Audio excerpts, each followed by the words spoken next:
jadi moderator nih di sini. Biasanya kan jadi MC ya, jadi ini pertama kali jadi moderator. Lumayan deg-degan juga nih. Tapi semoga lancar ya. Dan terima kasih juga teman-teman yang udah hadir nih di acara Ngobras kedua dalam paket Ramadan kali ini. Dengan Ngobras fotografi ya, diskusi ringan bersama Kamikdat Askarilla. Oke, sebelum kita mulai, kita baca dulu nih CV dari Kamikdat. Siapa sih Kamikdat ini? Nah, ini dia. Nama panjangnya itu Mikdat Askarilla. Beliau ini merupakan seorang fotografer dan videografer ya. Alamatnya ini di Jatimakmur ya, Pondok Gede Bekasi. Ada kontak personnya juga itu, nomor HP-nya. Dan di sini ada, oh ya, sama ada emailnya juga ya. Follow me itu katanya. Kita follow Kamikdat ini. Nah, di atas ini ada deskripsinya nih. Jadi katanya nama saya Mikdat Askarilla, biasa dipanggil Idat. Saya merupakan fotografer dan videografer. Saya menyukai hal-hal yang berhubungan dengan media kreatif. Saya merupakan pribadi yang suka berdiskusi dengan orang lain mengenai media kreatif dan menyumbangkan ide-ide saya di industri ini. Nah, education-nya ini dia lulusan dari SMA Yapit Bekasi, lalu pernah masuk di jurusan komunikasi di UIN Jakarta yang mungkin hanya 1 tahun, lalu lanjut pindah nih ke Institut Seni Indonesia Surakarta atau ISI ya, jurusan fotografi nih. Wah, master nih pasti ya, expert di bidangnya nih karena jurusannya juga ada fotografi nih. Lalu ada pengalaman kerjanya ini pernah bekerja di PT Ali Trading Indonesia sebagai media staff, fotografer, dan videografer. Lalu di FHP Law School sebagai video editor dan fotografer. Di Tahfiz Media sebagai koordinator media dan digital marketing. Sampai sekarang mungkin ya yang Tahfiz Media, atau enggak nih? Lalu ya sama juga freelance fotografer, yaitu bekerja pribadi sebagai fotografer komersial maupun kegiatan sejak 2017 hingga sekarang. Oke. Boleh scroll lagi Kak, bawahnya juga ada, nah ada skillnya nih. Skill Photoshopnya 4 dari 5, Premiere Pro juga, AI juga nih, terus Audition 2 dari 5, fotografi nih skillnya 5 nih, expert pasti, sama videografi juga. Hobinya fotografi, swimming, basket, dan musik. Wah keren banget nih. Kita bakalan belajar banyak mungkin ya mengenai fotografi dengan ahlinya yang benar-benar expert di bidangnya. Langsung aja kita panggil kali ya Kak Mikdat, Kak Idat. Boleh? Yuk. Halo Kak, assalamualaikum. Waalaikumsalam warahmatullahi wabarakatuh. Masuk nggak suaranya? Masuk. Oke. Apa kabar Kak? Alhamdulillah stabil. Stabil, alhamdulillah. Puasa lancar ya? Masih lancar. Oke. Alhamdulillah. Ini dari mana nih Kak live-nya? Dari rumah. Dari rumah Kan ya? nggak boleh kemana-mana kita nih. Oke, siap. Masih WFH atau gimana nih Kak sekarang? Kantor gue sih nggak ada WFH sih. Oh, ada.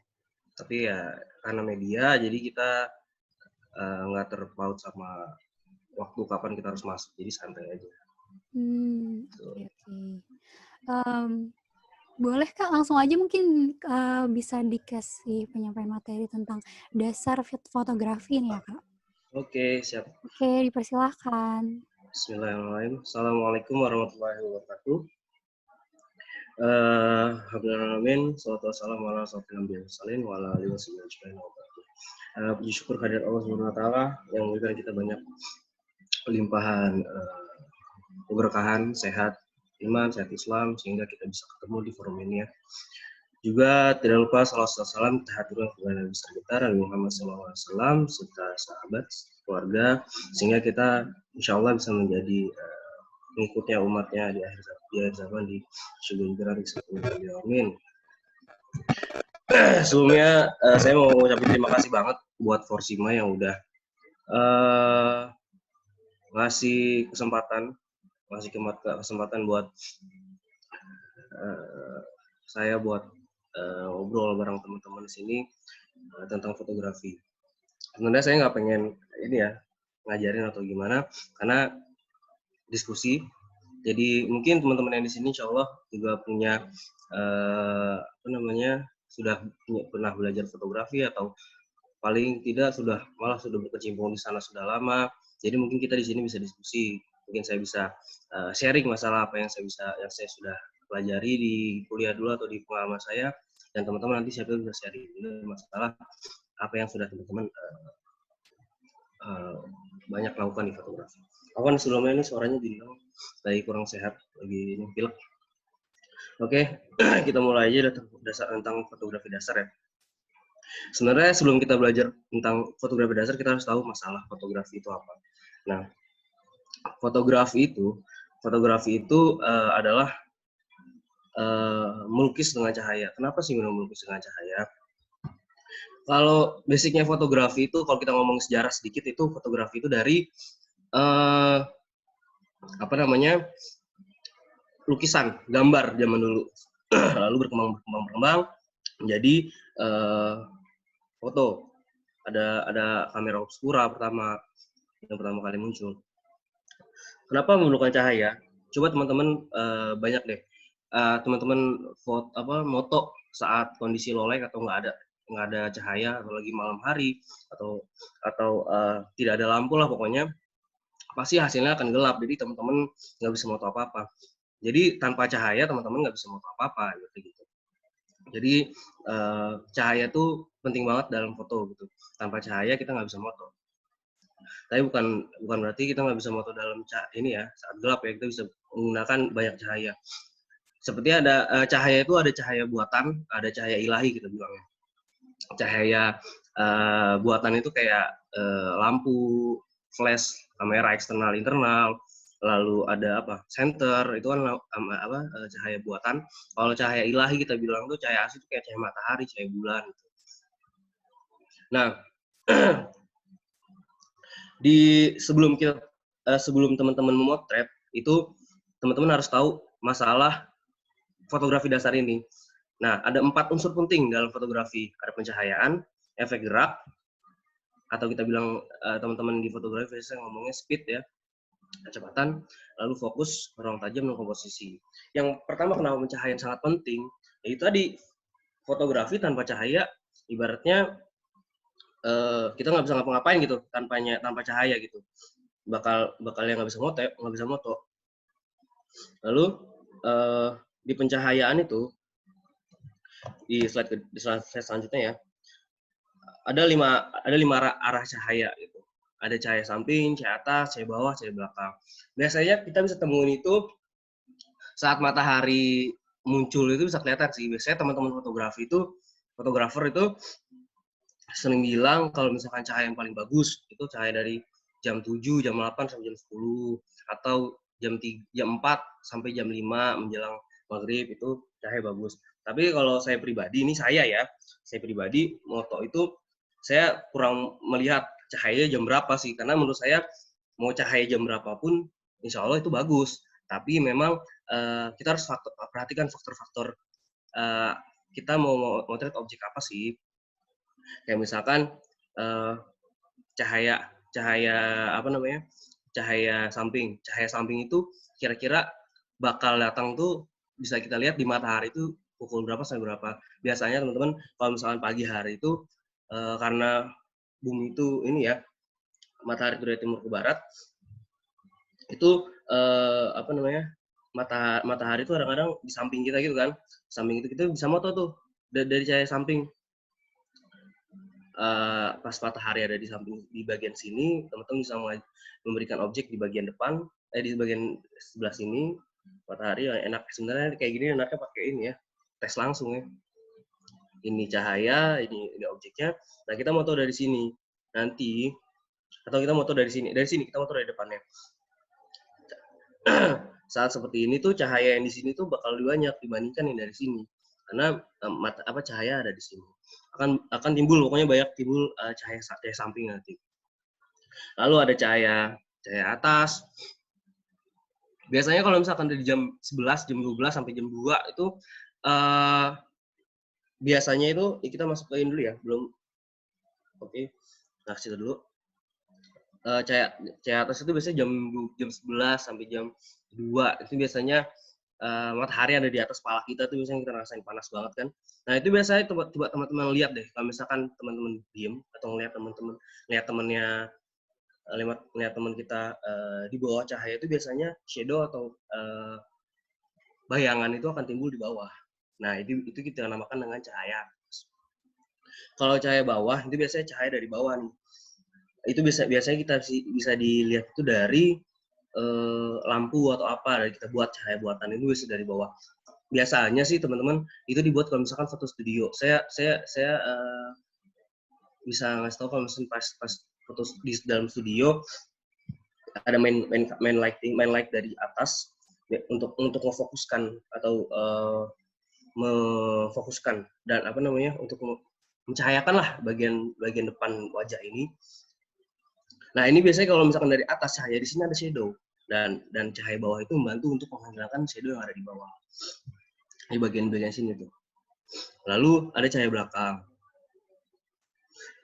Cahaya belakang itu biasanya bisa kita buat sebenarnya itu jam pagi atau jam sore itu bisa kayak siluet, rim light. Itu bisa teman-teman lihat di bawah-bawahnya ya. Ini bisa lihat teman-teman di bawah. Itu bisa lihat dari cahaya belakang itu ada siluet, rim light itu yang paling contoh foto yang paling akhir ya. Rim light itu biasanya kalau siluet teman-teman udah tahu lah ya masalah siluet. Kalau rim light itu biasanya di bagian sini, di bagian dasar sini nih, bagian sini itu seperti di foto itu ada cahaya. Itu namanya rim light. Sebenarnya teman-teman dalam fotografi ini sebelum juga kita juga harus mengetahui masalah fotografi dasar, kita juga harus paham masalah kamera. Kenapa kita harus paham kamera? Di dalam kamera itu biasanya kalau misalkan teman-teman tergantung pakai kameranya DSLR kah atau mirrorless kah. Sebenarnya sama aja sih ya. Cuman bedanya antara DSLR dan mirrorless adalah DSLR itu punya saat motor itu mereka dia tuh pakai optik atau kaca mirror gitu. Optik nanti dia memoto gitu, buka gitu. Ibaratnya pantulan cahaya dan cahaya itu memberikan pantulan dan memberikan gambar itu ke viewfinder. Sementara kalau misalkan mirrorless itu nggak pakai apa namanya mirror tadi, nggak pakai sensor itu, dia langsung ke sensor. Ini dia nggak pakai mirror, dia langsung ke sensor. Jadi cahaya itu langsung menggambarkan objek yang kita mau foto itu. Biasanya kamera HP itu juga kamera mirrorless sebenarnya teman-teman. Kamera pocket dulu itu juga kamera mirrorless. Sebenarnya kenapa dibilang mau mirrorless? Karena mirrorless itu sekarang itu bisa dicopot lensanya. Nah di dalam kamera itu biasanya teman-teman ada putaran kecil itu di samping ada tulisan M, ada manual, ada auto, ada program. Kalau program itu kan P biasanya. Biasanya teman-teman fotografer di kampus saya dulu bilangnya P itu pasrah gitu. Pasrah, kenapa pasrah? Ya udah selain ke kamera aja kita mau tahu apa jadi gitu. Nah, saya sarankan teman-teman untuk belajar di tahap M. Kenapa? Kalau di M itu teman-teman bisa berkreasi gitu, berkarya dengan seperti apa sih foto yang teman-teman pengen buat di dalam foto itu. Entah teman-teman mau bikin siluet juga bisa kita buat di kamera juga ya, dari settingan. Nah di manual di settingan di kamera itu mau disettingkan manual, program atau auto itu ada teman-teman pasti melihat ada f5,6, f1,4, lalu ada ada 1/200, 1/250, 1/50, 1/60. Nah, ini sebenarnya di luar materi di sini ya, cuman nggak apa, ini penting banget. Nah, di manual itu saya bilang tadi ada namanya F itu apa sih? Diafragma. Diafragma itu bukaan. Ini berpengaruh ke semuanya ya, ke semua. Kita ngomongin masalah speed dan masalah cahaya ini berpengaruh banget. F itu diafragma, bukaan. Lalu ada speed yang biasanya 1 per, nah itu speed. Lalu ada ISO. Nah, teman-teman. Tiga ini mempengaruhi kecepatan yang tadi kita di atas itu, unsur-unsur di atas tadi, lalu juga mempengaruhi unsur dari pencahayaan. Jadi teman-teman harus paham dulu masalah itu, masalah apa namanya komponen yang ada di kamera. Karena Karena alat ibaratnya kalau kita fotografer, alat tulis kita itu adalah foto. Jadi kita harus tahu nih bolpen kita merek apa. Lalu kita mau nulis apa. Seperti itu. Nah, di diafragma itu biasanya f 1,2, f 1,4, f 1,8, f 2,2, f 3,2, f dan selanjutnya itu mempengaruhi fokus dan ruang tajam. Semakin kecil, teman-teman, semakin kecil diafragma yang dibuat, semakin kecil diafragma yang dibuat, semakin bokeh. Apa ya? Semakin bokeh itu semakin blur lah background di belakang kita. Jadi kalau teman-teman sering lihat di foto-foto itu objeknya yang di sini foto itu fokus, lalu yang belakang itu blur atau bokeh itu, nah itu salah satu kita bermain di diafragma. Nah, tadi semakin kecil diafragma yang kita buat akan semakin bokeh atau semakin blur. Lalu sebaliknya semakin besar diafragma yang kita pakai akan semakin fokus. Nah, lalu di pencahayaan itu di ini ya, pengaruhnya diafragma di fokus dan ruang tajam. Lalu ini kita rada ini ya, acak-acak ya, nggak apa-apa ya teman-teman ya. Karena ini materinya saya buat juga ya itulah, nggak apa-apa ya. Lalu di pencahayaan, pengaruhnya di pencahayaan diafragma itu adalah semakin kecilnya diafragma yang kita pakai 1,4, 1,2 itu akan semakin terang. Jadi kalau misalkan kita pakai 1,2 semakin blur dan semakin terang foto kita. Lalu semakin besarnya diafragma yang kita pakai akan semakin gelap. Lalu speed atau kecepatan itu biasanya di kamera itu satu, mungkin teman-teman yang bawa kamera, yang punya kamera bisa dilihat di settingan manual ya teman-teman ya. 1 per sekian, 1 per 50, 1 per 20, malah ada yang 1 per 30 detik, ada yang 1 per 29 detik. Semakin ini ya, semakin lama ya. Jadi teman-teman, speed itu berpengaruh banget buat kita mau ngambil foto apa nih. Misalkan teman-teman, oke kita masuk ke pencahayaan dulu deh ya. Speed itu akan berpengaruh di pencahayaan. Semakin kecilnya speed yang kita pakai, akan semakin terang teman-teman. Sama seperti diafragma tadi, semakin kecil yang dipakai terang. Sebaliknya, semakin besar speed yang dipakai akan semakin gelap. Itu pengaruh di pencahayaan ya. Lalu ISO itu pengaruhnya pencahayaan. ISO itu pengaruh pencahayaan. Biasanya teman-teman itu ada ISO-nya itu 200, 100, 200 dan lain-lain. Biasanya di kamera itu ada ISO. Itu berpengaruh banget di pencahayaan juga. Membantu kita di pencahayaan kalau misalkan kondisi kita foto malam atau kondisi foto di dalam indoor ruangan yang gelap, teman-teman bisa naikin ISO. Teman-teman bisa naikin ISO-nya di angka yang besar. Cuman hati-hati teman-teman, di ISO, semakin besar ISO akan semakin membuat foto itu terlihat ada noise-nya. Noise itu apa sih? Noise itu biasanya di foto itu ada bintik-bintik putih. Nah, dan fotonya itu jadi kayak nggak jelas gitu. Fotonya itu kayak foto kurang fokus. Padahal fokus cuman kurang bagus lah ibaratnya. Nah, itu yang berpengaruh di situ. Nah, itu ISO ya. Jadi diafragma, speed, ISO itu saling berpengaruh di pencahayaan dan saling membantu. Saat teman-teman pengen moto bokeh nih. Saya adalah fotografer yang suka banget sama foto bokeh atau blur. Saya biasanya pakai bukaan nih 1,2. Bokeh banget. Apa namanya? Blur banget belakang itu. Terus kalau misalkan cahayanya terang banget, ya kan? Kalau saya pakai 1,2 otomatis terang banget tuh. Saya pakai ISO yang paling rendah. Misalkan ISO yang paling rendah 200 di kamera, teman-teman 200 atau ada 100, ya udah pakai itu. Lalu speednya, nah saya biasanya 1,2, udah mentok di 1,2, saya nggak bakal naikin lagi 1,2 karena saya suka blur. Biasanya teman-teman juga gitu, kalau mau bikin blur, udah 1,2 aja. Nah kita bermainnya di ISO dan speed. Kalau misalkan di terang, kita moto di cahaya matahari, udah pakai ISO 100 aja. Karena cahaya matahari itu udah cahaya terang banget. Kalau misalkan kita pakai cahaya lebih dari 100, 200 dan sekian itu kayak kira-kira bakal terang banget sih teman-teman. Saran saya cukup. Lalu pakai speed-nya. Nah, kita bermain aja di speed. Nah, kita bermain di speed.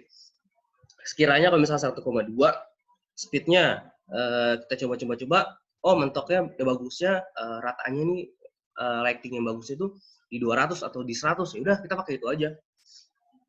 Jadi kita tinggal main speed sama di fokus main di fokusnya aja.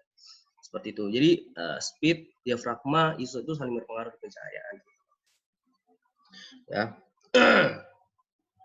Teman-teman bisa explore, bisa lihat di sini contoh-contoh foto cahaya samping, cahaya depan, lalu cahaya belakang.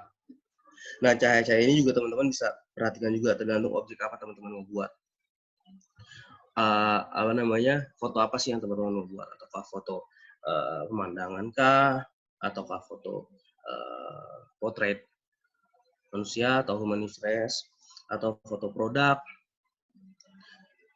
Kalau misalkan foto produk itu sekarang banyak banget sih teman-teman, alat foto mini studio gitu udah ada lighting, teman-teman tinggal naruh barang di urun putih nggak foto tuh banyak banget, udah dijual di online tuh enak banget. Oke, kamera HP juga bisa. Oke, kita masuk ke ini ya, kedua ya, ke efek gerak, speed. Oke, bisa masuk ke ini ya, efek gerak. Oke, efek gerak ya, atau speed. Jadi di dalam efek gerak atau speed ini, teman-teman, ini suaranya masih masuk nggak sih? Masih, Kak. Masih ya? Masih masuk, Oke, Kak. oke. Efek gerak atau speed ya. Ini teman-teman bisa lihat di sini. Itu kayak ada gerakan lambat, slow motion, atau apa namanya, panning, atau stop action. Nah, contoh slow motion, teman-teman. Slow motion tuh kayak di foto yang contoh foto ketiga ya. Itu slow motion tuh. Atau kalau misalkan teman-teman sering lihat foto di jalan tol atau di jalan raya, ada di jalan raya nih, terus ada cahaya-cahaya mobil gitu, cahaya-cahaya merah, kuning gitu. Itu biasanya itu cahaya apa namanya? Cahaya lagi itu namanya slow motion ya. Biasanya itu kita bisa pakai speed rendah, apakah 30, atau kalau kita tarik ke belakang banget itu ada namanya bulb. Teman-teman bisa bikin bulb. Biasanya yang saya bilang tadi cahaya yang mobil-mobil itu biasanya pakai bulb. Teman-teman bisa tahan, tapi itu dia yang saya bilang tadi. Speed, diafragma, dan ISO adalah teman yang akrab ya berarti ya. Dia tidak bisa dipisahkan. Jadi dalam buat speed, slow motion foto itu tadi, teman-teman juga harus perhatikan. Teman-teman bisa tes foto dulu, tes foto dulu. Oh, udah cukup, baru kita buat apa namanya foto yang kita mau buat. Jadi dites dulu. Lalu ada slow action. Oke, slow action. Itu slow action sama slow action sama kayak. Terus stop action. Stop action itu biasanya nih yang contoh orang itu fotonya orang lagi main apa namanya surfing ini ya, surfer ini. Nah itu biasanya kita pakai speed, bisa kita pakai speed besar teman-teman, karena semakin besar speed yang kita pakai akan cepat itu sensornya ambil kamera. Kalau misalkan bukan speed kecil, misalkan berapa ya, 10, itu biasanya gini, buka lagi. Jadi ngambil gambarnya lama. Sementara kalau misalkan speednya tinggi, 200 misalkan 250, ya kan kayak cepat dia ngambil gambar. Nah, biasanya itu diambil tuh foto ini dipakai itu kalau misalkan foto olahraga atau wartawan. Alhamdulillah. Maaf ya, batuk nih. Foto olahraga atau wartawan mereka yang butuh kecepatan dalam foto, mengejar momen, itu biasanya pakai pakai speed yang cepat, karena mereka berhubungan ngomongnya sama momen ya. Momen kan nggak bisa diulang ya. Surfing ini kayak orang yang main surfing ini disuruh kayak gitu lagi, kemungkinan besar bisa juga rada lama, rada susah. Lalu panning itu bisa kayak foto yang orang lagi main sepeda itu. Jadi kalau panning itu kamera, biasanya sih kamera itu ngikutin objek. Saat objek itu gerak tuh sepeda, dan kita harus tahu speed sepeda itu berapa. Biasanya orang-orang yang suka main panning ini mereka udah tahu. Bahkan kalau dulu saya dilihat waktu saya dulu di kampus itu, dosen saya harus tahu. Dosen saya bilang, kamu tuh harus tahu becak itu jalan tuh kamu harus pakai speed berapa tuh, kamu harus tahu. Becak lu jalan, orang jalan tuh. Becak jalan kan rada pelan ya. Nah itu kita bikin panning gitu kan. Berarti kan kayak gimana tuh speednya. Jadi speednya kayak panning itu kita buat set. Kayak kamera itu ngikutin objek. Gitu. Teman-teman bisa coba. Itu kalau itu ya speed ya. Dan itu tadi teman-teman. Kalau misalkan teman-teman, kalau misalkan di pencahayaan tadi, tergantung sih teman-teman pengen bikin diafragma yang berapa, karena juga saling berpengaruh. Kalau misalkan teman-teman mau bikin foto yang cepat, gitu misalkan foto yang cepat atau stop action misalkan, itu diafragmanya saya sarankan sih diafragma yang paling enak atau udah aman itu 5,6 teman-teman. Jadi itu nggak terlalu bokeh, juga fokus gitu ke objek yang ada, fokusnya luas gitu ya. Lalu speednya saya sarankan untuk teman-teman speed mau moto, mau indoor ataupun outdoor, tapi tergantung juga teman-teman mau apa. Cuman saya sarankan jangan kurang dari speed 50. Kenapa? Karena saat sudah 40-30 itu saat kita motret itu rada lama, jadi kurang aja sih. Tapi teman-teman tergantung teman-teman pengen bikin saya pengen bikin slow action gitu. Ya udah nggak apa-apa, bahkan pakai 30 detik itu nggak apa-apa. Kayak misalkan teman-teman bisa bikin slow action tuh kayak pakai yang 30 detik dan mau pencet shutter tahu ya teman-teman ya, shutter itu yang buat mencet tombol untuk ngekliknya motret itu namanya shutter. Power shutter nanti dia bakal 30 detik sendiri tuh ya. Lalu teman-teman bisa ambil gambar tulisan Allah atau gimana, ibaratnya kalau kayak kaligrafi ya, gitu. Karena yang mungkin lihat kayak gitu ya, foto pakai lampu gitu, itu slow action. Gitu. Oke, kita masuk ke ruang tajam ya, teman-teman. Nah, ruang tajam. Maaf nih Kak. Huh? Boleh bilang aja gitu slide-nya di bagian mana, terus atau next gitu. Oh, oke. Biar kita bisa Siap. sambil lihat slide-nya. Oke, kita masuk ke 3 ya, fokus dan ruang tajam ya. Di mana nih Kak? Efek gerak udah lewat ya? Ya, efek gerak. Setelah efek gerak. Di atasnya komposisi. Oh, udah lewat. Nah, ini dia. Oke, ini ya. Nah, nah kalau misalkan kita ngomongin masalah fokus dan ruang tajam ini tadi,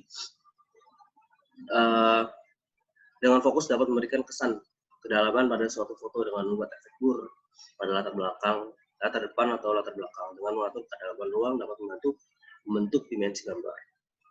Nah, kalau misalkan masalah fokus dan ruang tajam ini teman-teman bisa bermain di diafragma tadi.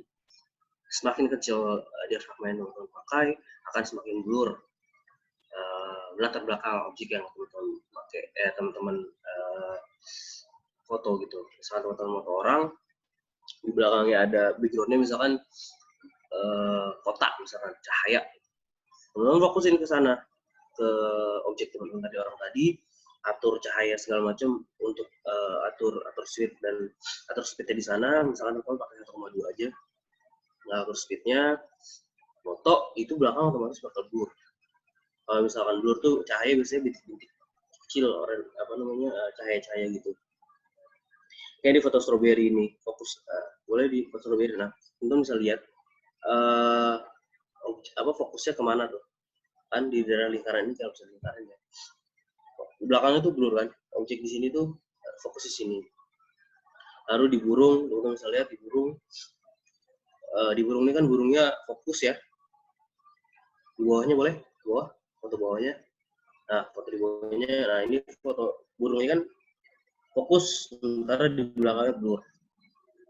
Ini biasanya dipakai diafragma yang kecil, ini kelihatan banget nih blurnya nih sekitar 1,4 atau 1,2, blur banget.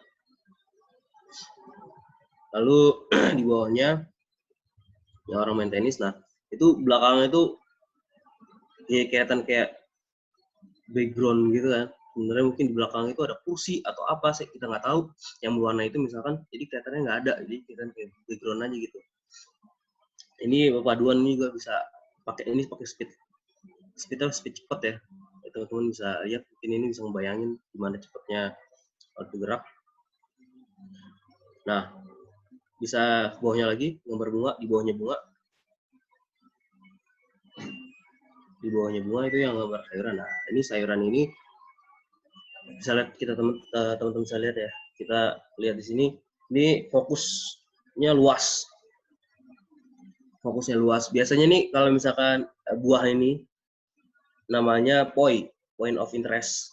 Yang lainnya hijau, ada musik di sini. Yang lainnya kan relatif warnanya sama, nah tengah-tengah warna merah, namanya point of interest. Ini bisa jadi contoh, banyak objek sama, atau ada yang kecil satu beda, atau ada yang warna beda, itu namanya point of interest. Tapi lo bisa lihat di sini teman-teman, di sini fokusnya luas, semuanya kelihatan jelas. Nah ini biasanya mereka pakai diafragma yang besar, 5,6 atau 7,7 atau 6 gitu misalkan. Di bawahnya lagi yang foto candi. Nah, candi ini dominan sebenarnya belakang itu rada blur ya. Cuman ini sebenarnya terlihatnya juga lebih luas dibandingkan foto-foto yang orang main tenis tadi ya. Ini lebih luas, jadi dia sepertinya pakai fokus pakai diafragma yang besar. Oke, kita masuk komposisi ya. Keempat, bawahnya. Nah, ini komposisi penting banget teman-teman. Teman-teman harus tahu komposisi.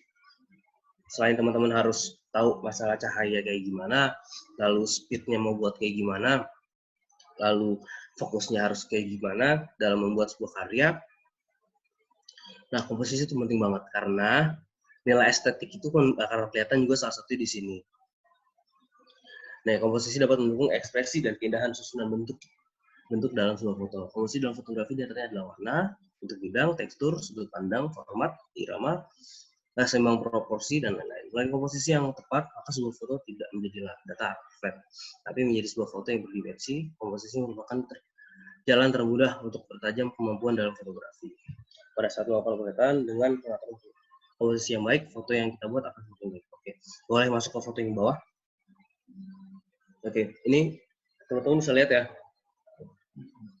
Komposisinya. Di dalam komposisi itu banyak banget teman-teman. Ada framing, ada dove sempit, ada dove luas. Ini mungkin teman-teman bisa catat ya, masalah komposisi, karena ini penting banget. Dalam fotografi ini penting banget. Teman-teman nanti bisa searching di Google masalah komposisi fotografi. Nah itu bakal teman-teman banyak banget ngelihat ada poin-poin di sana. Apa aja sih komposisi fotografi itu? Kalau tadi cahaya kan ada cahaya atas, di bawah, cahaya samping, cahaya depan, cahaya belakang. Nah di komposisi itu juga banyak. Saya nggak saya masukkan, tapi teman bisa catat. Kayak ada komposisi foto tuh kayak framing, dove sempit, dove luas, ada sepertiga bidang. Nah di bawahnya, foto bawahnya coba saya kasih lihat. Nah ini komposisi juga nih. Siapa namanya? Rectangle nggak salah. Ini rata kayak gini nih, ini komposisinya keren banget sih, keren banget. Jadi komposisi itu bakal mempengaruhi keindahan foto yang kita buat teman-teman. Jadi nggak sekedar kita moto. Nah foto itu teman-teman, kalau saya pribadi menjadikan foto itu sebagai tempat saya sharing, tempat saya cerita. Kalau teman-teman bisa lihat IG saya Senin lagi, saya masukin di situ foto-foto anak-anak saya. Dari foto itu saya captionnya juga saya pengen ngasih lihat kalau saya mau cerita gitu, karena foto itu buat saya adalah arena saya bercerita, arena saya ngasih tahu apa sih yang saya pengen ngobrolin, apa yang saya pengen bahas. Intinya foto itu adalah cerita buat saya. mungkin orang-orang novelis atau novel atau tulis buku atau itu, mereka bercerita lewat novelnya. Jadi kita mengimajinasikan ya. Misalnya nonton Dilan, baca Dilan. Kita bakal gambarin tuh Dilan tuh kayak gimana, Milea tuh kayak gimana dengan imajinasi kita. Mungkin kita belum nonton filmnya misalkan, oh Dilan tuh kayak gini, digambarkan di novel kayak gini, Milea kayak gini. Saat kita ngeliat filmnya, langsung kebayang tuh, oh Dilan tuh Iqbal, Milea tuh satu ceweknya lupa, Milea tuh ini. Udah, melekatnya terus. Oh ini aja. Nah sama dengan halnya foto. Foto itu tempatnya cerita. Jadi kayak teman-teman saya cerita, anak saya namanya ini. Terus teman-teman lihat fotonya, oh ini namanya ini, oh ini namanya ini. Jadi teman-teman itu, jadi foto itu arena kita bercerita. Di luar misalkan bisa jadi komersil kayak jualan segala macam. Tapi kalau saya tipikal fotografer yang suka foto bercerita gitu, foto esai. Di genre foto itu banyak banget dan itu mempengaruhi, dan komposisi itu juga mempengaruhi apa ya, genre bukan genre ya, apa ya, intinya estetik, keindahan itu. Kalau misalnya teman-teman mau moto cakep, ya udah pelajarin komposisi, harus tahu komposisi itu kayak gimana. Sepertiga bidang, oke boleh bawahnya, foto bawahnya. Nah ini sepertiga bidang, bisa lihat ya garis lurusnya. Lalu bawahnya, di bawahnya, yang gambar bawahnya. Nah ini gimana menurut teman-teman? Hijau, atau ada merah, ini namanya point of interest ya teman-teman. Tadi saya bilang, ini foto simpel banget mungkin teman-teman, tapi bagus, bisa jadi wallpaper segala macam. Nah ini komposisi. Kalau ngomongin estetik, ngomongin keindahan, ngomongin kecantikan, kita ngomongin di fotografi itu ngomongin komposisi, bukan ngomongin speed, bukan ngomongin ini. Walaupun jadi ya apa namanya, ngomongin keindahan lah ya, itu ngomongin komposisi. Boleh lihat foto bawahnya. Nah, ini juga sama tadi. Lalu bawahnya, oke. Jadi di komposisi itu kalau teman-teman mau buat, nah apa namanya, bisa teman-teman searching nanti di Google ya, baik banget sih komposisi itu. Teman-teman mau buat foto yang kayak gimana, yang mau cakep kayak gimana di komposisi foto. Ada framing, lalu banyak banget sih teman-teman, framing, sepertiga bidang, point of interest, udah sempit luas. Biasanya kalau main sempit-sempitan atau buru-buruan itu udah sempit, kalau luas itu udah luas. Jadi kalau teman-teman pengen foto yang indah-indah, yang cakep-cakep, pelajarin masalah komposisi foto. Pengen bikin foto bagus, pelajarin komposisi foto. Oke, boleh bawahnya.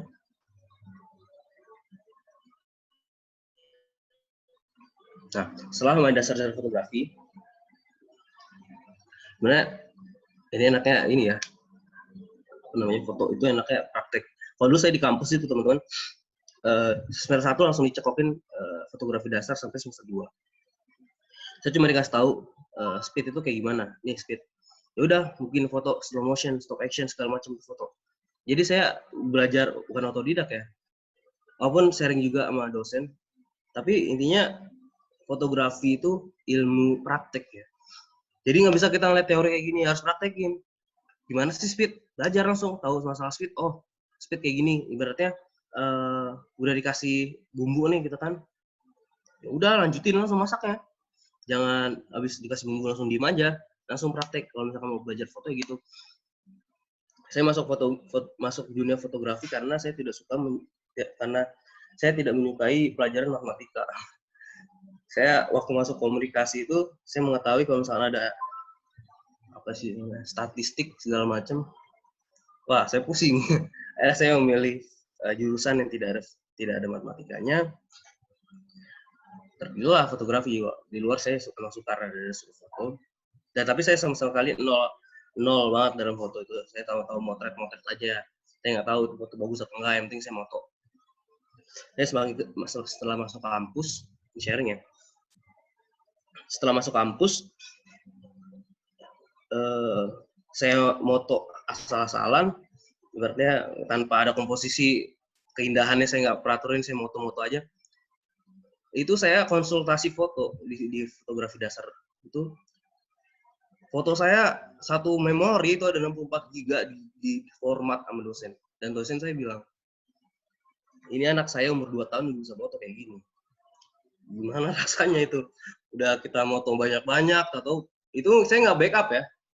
Nggak boleh di backup, jadi langsung dihapus. Dan saya nggak bisa, nggak ngopi foto. Dihapus, dan dosen saya bilang, ini anak saya umur 2 tahun juga bisa moto. Wah. Jadi benar-benar dalam fotografi itu bukan cuma sekedar kita memoto, oke, selesai moto, enggak. Tapi kita harus tahu, kita tuh mau moto apa, objek kita itu apa. Kira-kira foto kita tuh bagus, walaupun bagus itu relatif ya. Menurut saya bagus, menurut teman-teman belum tentu bagus. Menurut teman-teman bagus, menurut saya belum tentu bagus. Tapi kalau misalkan intinya kita harus tahu komposisi fotografi, kita harus tahu speednya, kita harus tahu fotografi dasar ini, kita harus paham banget sebelum kita masuk ke dalam ranah fotografi. Nah, setelah memahami dasar fotografi, langkah pertama pada seorang fotografer adalah menemukan apa yang harus dipotret. Itu. Oleh karena itu harus melakukan langkah-langkah dari report. Sederhanaan, kontras, detail, sederhana tapi kuat, motion yang menghidupkan atau aksi, expositionally, subjek, foto tampak hidup.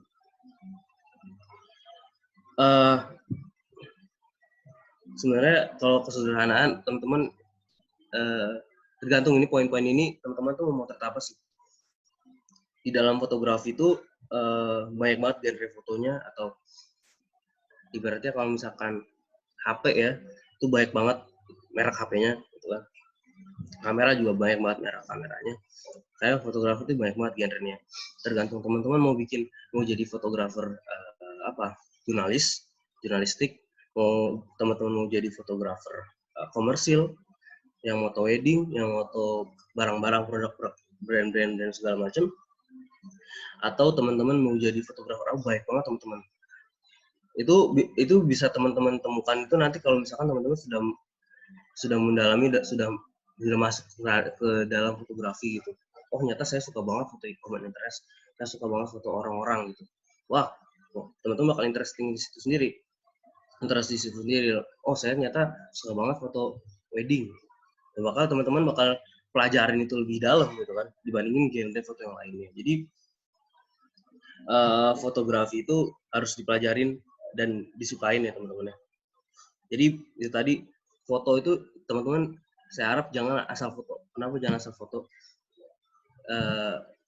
Saya harap teman-teman itu bisa bercerita lewat fotonya. Jadi secara tidak langsung teman-teman itu bisa mendeskripsikan, bisa kasih tahu, menceritakan sesuatu lewat foto. Mau itu fotonya wedding. Kalau wedding jelas teman-teman berbicara masalah kebahagiaan mempelai itu. Pre-wedding juga sama.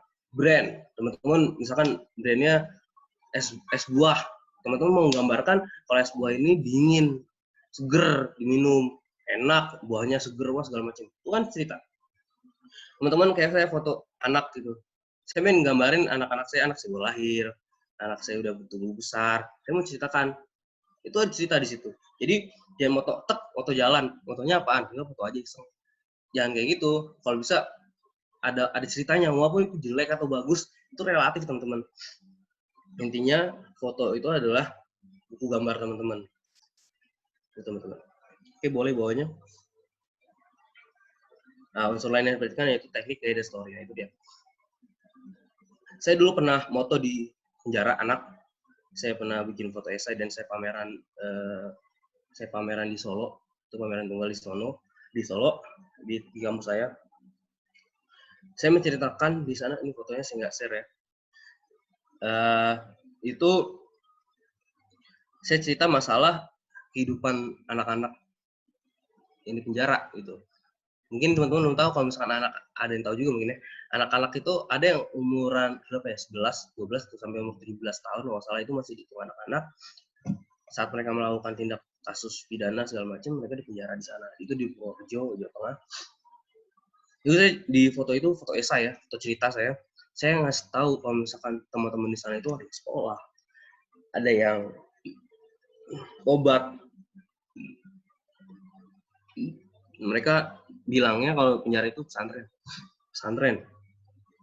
Ada yang nulis surat buat orang tuanya, ada yang dari Aceh itu, ada yang buat surat buat orang tuanya, maksudnya janji nggak bakal berubah segala macam. Itu saya tuangkan dalam sebuah foto. Jadi saat orang-orang pameran, dia nggak usah ngeliat deskripsi, tapi dia ngeliat fotonya aja. Jadi ibaratnya foto saya itu, saya pengen ceritain foto-foto saya itu lewat, ya cerita-cerita saya itu lewat foto.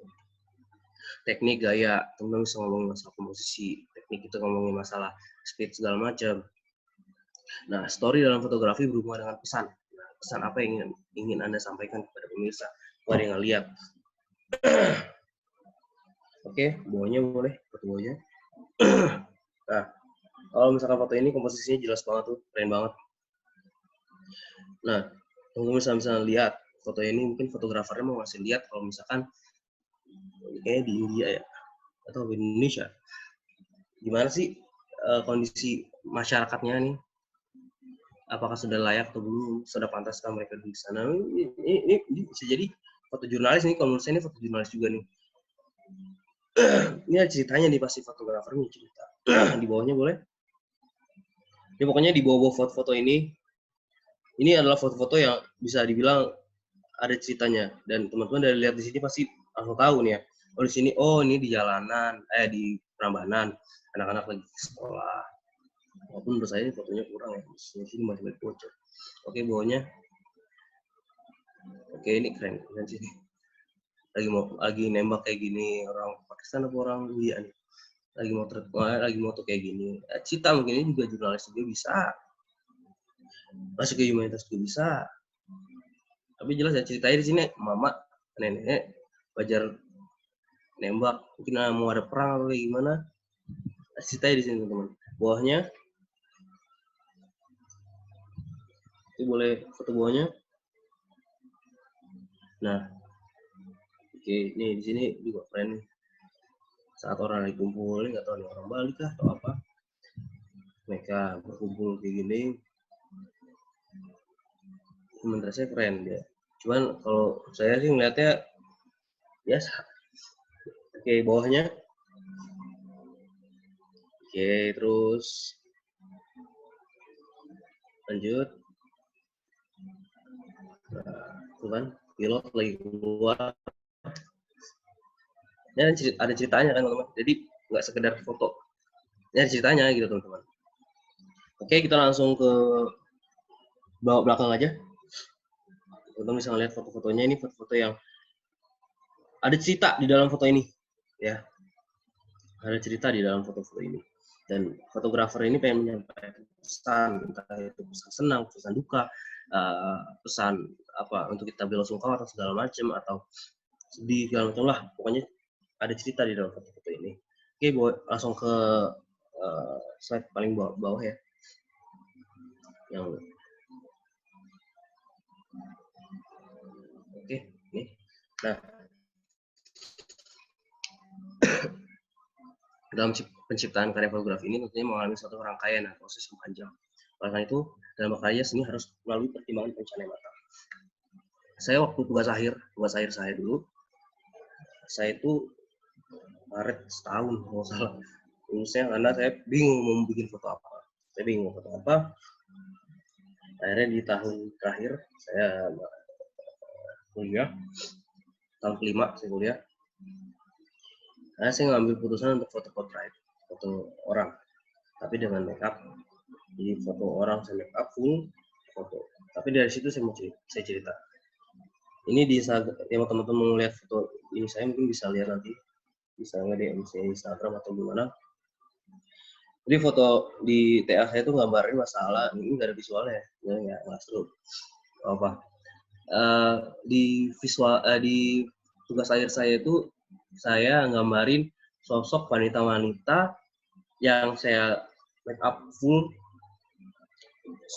badannya itu dengan tokoh-tokoh, misalkan tokoh-tokoh animasi, mau animasi yang dalam cerita atau animasi saya.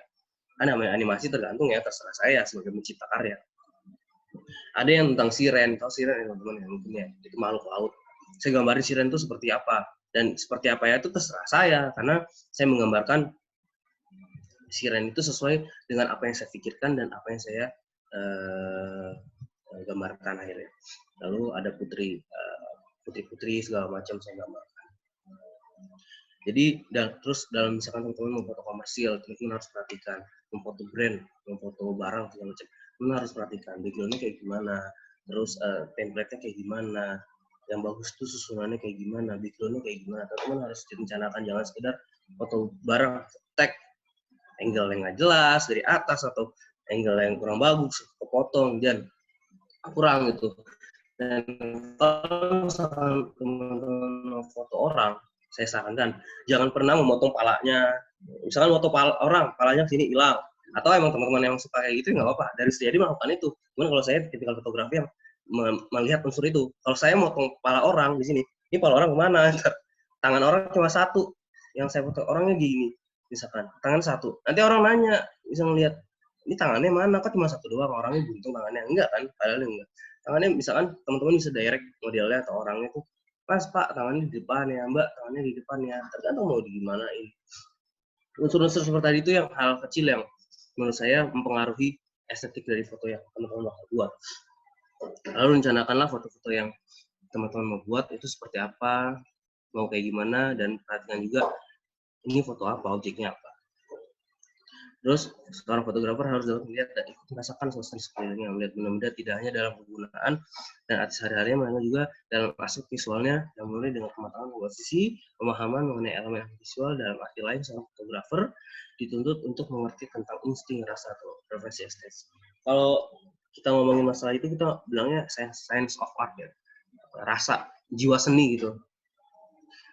Walaupun saya tadi bilang saya 0% banget masuk ke dalam isi, saya nggak kenal dunia seni, saya masuk karena saya takut belajar matematika, saya takut banget matematika, saya nggak suka, saya mencari jurusan tanpa matematika, akhirnya masuk fotografi dengan 0%, dan bahkan teman-teman saya itu ada yang dari SMA seni segala macem, tapi saya nggak nyeni banget orangnya. Akhirnya saya masuk, makin lama saya nemuin, saya suka foto kayak gini, saya suka karakter seperti ini. Nah, teman-teman saya di kampus itu, mereka teman-teman saya itu fotografer yang teman-teman itu sudah punya karakter foto sendiri. Ada yang bermain dengan cahaya, ada yang bikin box segala macam, tapi dia emang fokus ke sana. Ya udah dia ke sana aja. Yang ada yang foto stage atau foto panggung, band segala macam ada di sana. Ada yang menjadi banyak banget ya, foto wedding, ada yang menjadi foto fashion, banyak. Jadi mereka sudah menemukan jalur sendiri dan mereka mendalami itu sendiri. Kalau saya tipikal fotografer, ya saya suka banget human interest, saya suka banget foto orang, tapi black and white, hitam putih. Saya suka banget hitam putih karena hitam putih itu menggambarkan apa ya, dramatis gitu berarti. Jadi teman-teman harus peka dengan objek-objek yang lihat. Jadi saat moto di objek, misalnya moto di outdoor, foto apa, wedding gitu. Teman-teman harus lihat dulu, gue mau moto apa ya. Bisa teman-teman lihat dulu slide, referensi foto. Oh kayak gini bagus, kayak gini bagus. Dan kalau semakin lama teman-teman asah terus, itu insya Allah pengalaman sense of art-nya bakal timbul sendiri. Apalagi teman-teman sudah belajar masalah komposisi, speed segala macam. Teman-teman dalam itu insya Allah bakal peka lah ibaratnya dengan objek gitu. Yang nggak orang pikirkan teman-teman pikirin gitu. Jadi di luar apa yang teman-teman di luar orang lain pikirin, teman-teman harus mikir. Jadi out of the box gitu dalam foto. Jangan moto yang orang lain moto biasa banget gitu. Kalau bisa moto yang orang lain belum pernah foto gitu kan, atau angle-nya belum pernah foto. Misalkan orang dari tengah, cari angle jangan dari tengah, dari kanan, dari kiri, dari atas, dari bawah, banyak. Lalu ini adalah aktivitas fotografi untuk menghindari atau kecil hambatan, harus bekerja cepat dan sadar sepenuhnya atau kehilangan kesempatan. Dalam fotografi harus melakukan apa yang dilihat dengan emosi, sehingga foto yang dihasilkan tidak sesuai dengan pandangan biasa. Nah itu. Memperkecil hambatan, harus bekerja cepat. Foto itu adalah momen teman-teman. Apalagi teman-teman foto wedding atau foto-foto genre di mana itu adalah momen yang tidak bisa diulang. Jadi teman-teman harus perhatikan banget detail-detailnya, teman-teman harus lihat referensi terus. Jadi saat momen itu terjadi, teman-teman nggak miss, teman-teman nggak kehilangan momen itu. Apalagi komersil ya teman-teman ya, ataukah foto nikahan atau foto lain hal yang berhubungan dengan dokumentasi itu sangat pengaruh banget, sangat mempengaruhi. Mau sebenarnya kalau dokumentasi itu di jurnalistik ya teman-teman ya, foto itu adalah penting banget di jurnalistik itu, kayak foto itu cerita gitu teman-teman. Jadi saat kebakaran nih teman-teman jam 2 pagi ya harus datang jam 2 pagi waktu kebakaran gitu, harus cepat geraknya daripada apinya udah padam kan, harus cepat foto itu. Jangan sampai momen yang harus kita lakukan, momen yang harus kita rekam itu hilang. Nah, dalam foto membukukan apa yang dilihat, emosi. Dengan emosi sehingga foto yang dihasilkan tidak semata-mata rekaman yang biasa. Itu tadi, jangan foto biasa, jangan foto sekedar cekrek, oke bagus, cekrek, oke bagus. Ya oke, kalau teman-teman bagus, apa-apa. Cuman mata itu beda teman-teman ya, harus diasah terus karena mata teman-teman yang lainnya mungkin lihat foto biasa banget itu. Ya mungkin ya kalau saya sih bodo amat sih gitu. Cuman saya menghindari dan saya harus paling tidak saya melakukan komposisi foto atau teknik foto yang saya pahami, saya terapkannya, jadi bukan jadi foto-foto biasa atau foto-foto pemandangan biasa, tapi menjadi foto-foto yang menurut saya estetik, walaupun teman-teman belum estetik, tapi menurut saya estetik dengan komposisi dan teknik yang saya pahami, yang kita pahami. Mungkin dari fotografi dasar itu aja sih. Nanti kita bisa ngobrol mungkin kesempatan lainnya masalah fotografi yang lain. Ini saya pertama kali ngobrol masalah foto, saya rada takut. Saya sebenarnya lebih senang ngobrol foto itu ketemu orang, karena saya bisa melihat orang itu interest apa enggak. Seperti itu. Oke, saya balikin ke moderator ya.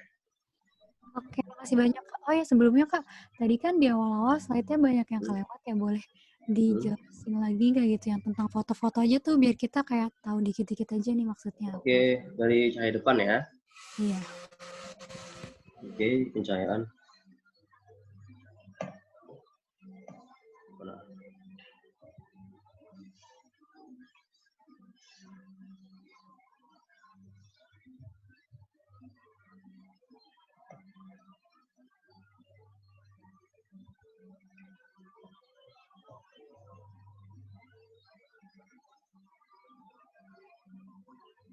Nah ini boleh ke atas lagi.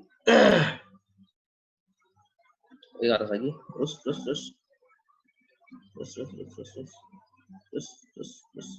Nah, itu bawahnya. Bawah. Nah, itu. Ini teman-teman, ini cahaya depan ya teman-teman. Lihat, cahaya depan itu kalau kita bisa lihat no shadow. Nggak ada kelihatan shadow atau bayangan. Biasanya bayangan tuh nggak jatuh. Bayangan tuh ke belakang gitu kan. Nggak jatuh, bayangan tuh di bawah, di samping nggak ada. Oke, foto selanjutnya. Nah, sama kayak gini. Ini foto cahaya depan, nggak kelihatan ya shadow-nya di mana jatuhnya. Misalkan mungkin kalau kita foto dari samping bakal beda ceritanya. Kalau kita foto dari kanan misalkan, bakal beda foto yang bakal dihasilkan gitu, dibandingkan dari kita foto dari depan ya. Kalau misalkan cahayanya dari samping, kalau cahaya dari samping bakal beda lagi nih ceritanya fotonya. Mungkin kalau cahaya dari kanan, yang sisi kiri bakal gelap, ya kan? Oke, lanjutnya. Oke, cahaya samping.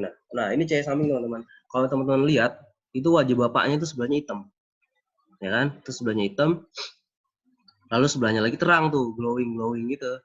Nah itu namanya cahaya samping teman-teman. Jadi cahaya samping itu bisa kita lihat cahayanya itu timbul dari mana? Mungkin dari kiri bapaknya itu ya. Jadi kayaknya ngambil dari sore nih, sampai pagi. Nah ini sama teman-teman. Nah ini kan kelihatan ya, cahayanya itu turun dari bagian kiri mereka. Kalau kita kanan ya, jatuhnya di situ, jatuhnya ke kanan, lalu bagian balik. Nah, bagian-bagian sebelahnya itu akan gelap. Ini cahaya samping, teman-teman. Oke, selanjutnya. Nah, nih, kita bisa lihat nih, bagian apa namanya, kotaknya ini, boxnya ini, yang bagian belakang itu terang, yang di sini gelap. Nah, ini cahaya samping. Cahayanya bakal cahaya jatuh dari mana, teman-teman tahu ya? Dari samping kanan itu ya, kanan kita ini. Oke, lanjut. Nah, ini parah lagi nih cahaya sampingnya kan. Di sini bagiannya gelap, bagian kiri kita nih, kita lihat gelap banget. Lalu di bagian kanannya terang. Bapak itu kan kepalanya botak kelihatan ya. Kepalanya botak kelihatan, rambutnya dikit. Nah, itu kelihatan tuh kacamatanya tuh kelihatan tuh. Nah, ini cahaya samping teman-teman.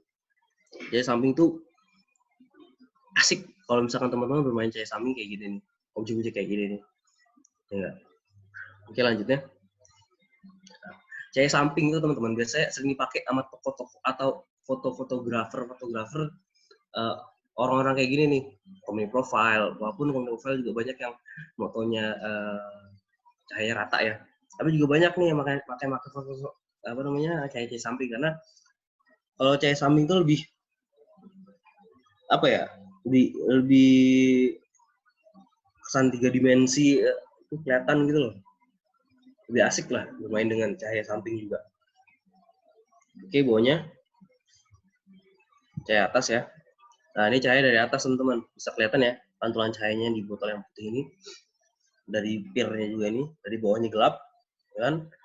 Biasanya kalau cahaya bawah, cahaya atas itu bagian bawah itu akan gelap. Oke, bawahnya, nah ini kelihatan banget. Cahaya dari atas akan menampilkan siluet, tapi kita bisa lihat ya di bagian sininya tuh, bagian apa ini? Tongnya ini ada cahaya dari sini tuh akan menimbulkan, bawahnya malah akan menimbulkan shadow atau bayangan. Oke, bawahnya. Nah, ini foto produk ya. Teman-teman bisa menggunakan cahaya atas ini untuk foto produk juga. Walaupun cahaya foto produk tergantung juga foto produknya mau kayak gimana. Kalau misalkan mau ada refleksi di bawahnya, kalau bisa, kalau gitu dikasih kaca bawahnya, bisa biar ada pantulan di bawah cahaya, biar ada pantulan apa namanya objek di kacanya itu bisa difoto. Oke, lanjutnya. Oke, tuh apa namanya, fotonya itu jelas banget ya. Kalau matahari di atas jatuh ke pohon kelapa, lalu di bawahnya ada shadow, di bawahnya ada bayangan yang menampilkan pohon apa namanya, kelapa itu. Oke, cahaya bawah. Nah, ini teman-teman, cahaya bawah itu biasanya akan membantu cahaya atas. Ini cahayanya dari atas juga ada. Nah, cahaya bawah ini akan membuat kayak gini nih teman-teman, di bagian bawahnya ini akan terang, membantu agar mengurangi shadow. Ini nggak ngeliat kan, kita nggak kelihatan di sini ada shadow atau nggak ada bayangan di bagian bawah. Padahal di atas juga ada lighting. Bisa lihat ya, foto apa namanya, di bagian tutup botol itu ada cahaya pantulan. Nah, itu cahaya dari atas. Lalu nembak ke bawah. Harusnya di sini ada jatuh bayangan di bawah, tapi ditembak dari atas, akhirnya hilang shadow-nya. Oke, lanjut foto selanjutnya. Nah, tuh nggak ada shadow ya. Jadi foto cahaya belakang itu membantu kita untuk menghilangkan shadow yang ada di bawah. Ini foto produk tuh bagus banget. Nah, tapi kayak gini nih banyak banget yang saya bilang tadi. Ada yang di online tuh jualan apa namanya, box, foto studio box gitu. Teman-teman bisa beli pakai HP pun bisa, itu cahayanya rata banget teman-teman. Dari bawah atas semua rata. Tapi kalau misalkan mau dimatikan bawah, sampingnya itu juga bisa. Masalah seperti itu. Oke, lanjut. Nah, tuh kelihatan banget ya. Di bawah itu ada cahaya, di atasnya minim cahaya, teman-teman. Di bawahnya ada cahaya. Ini cahayanya ada dari atas, bagian sini ya. Cuman sedikit, nggak terlalu keras. Nah, di bawahnya lebih keras, karena mungkin dia menunjukkan satu hal di bawahnya, mungkin apa namanya, bagian bawahnya, mungkin soal bagian bawahnya. Nah, cahaya itu teman-teman itu kalau misalkan foto produk bisa perhatikan, bisa melihat di foto produk itu detailnya ya. Cahaya juga bisa membantu teman-teman untuk menampilkan detail dari produk teman-teman, walaupun juga dibantu dengan fokusnya. Misalkan teman-teman mau nge-retailin satu titik, satu titik itu aja, bisa main lighting di situ, bisa main cahaya di situ, cahaya dari atas atau cahaya dari samping, lalu main di fokus ruang tajam, teman-teman. Oke, cahaya belakang, lanjut. Nah, ini teman-teman siluet. Kalau siluet sih banyak tuh, siluet itu biasanya di foto-foto ini ya, foto-foto indah. Kayak misalkan foto wedding, itu banyak banget yang pakai juga untuk apa namanya, siluet, lalu foto pemandangan kayak gini teman-teman. Fine art juga banyak. Oke, lanjut. Nah, ini siluet. Kalau misalkan siluet, objeknya bakal hitam, belakangnya biasanya terang kayak gini nih. Terang. Karena posisi apa namanya, cahaya itu ada di belakang objek. Gitu, teman-teman. Kalau misalkan cahaya depan, itu cahayanya ada berada di depan objek. Kalau cahaya samping, cahaya berada di samping objek. Oke, lanjut. Nah, saya lihat teman-teman ya, fotonya pohonnya menjadi gelap gitu ya. Siluet juga nih. Lanjut. Nice. Nah, ini keren banget sih fotonya. Simple, teman-teman bisa buatin kayak gini, keren. Apa namanya, orang menjadi gelap gitu ya. Kita nggak tahu nih cowok apa cewek nih. Terus belakangnya terang ya. Kelihatan tuh di sini berarti ada apa namanya, di payungnya itu warnanya nggak putih. Dan di sini ada merah, entah biru atau hijau atau hitam. Lalu bawahnya, nah rim light, teman-teman bisa lihat di atas kepalanya objek ini ada cahaya tuh teman-teman. Nah itu namanya rim light. Ya, itu biasanya di sini objek, karena di belakang dia di sini, kamera ada di sini teman-teman. Dan apa, lampu itu keras besar ya, jadi kepala objek ini kelihatan. Memang sih seperti apa namanya, siluet, cuman di atas sini ada cahaya, ini namanya rim light. Oke, next. Gerak udah ya tadi ya. Oke.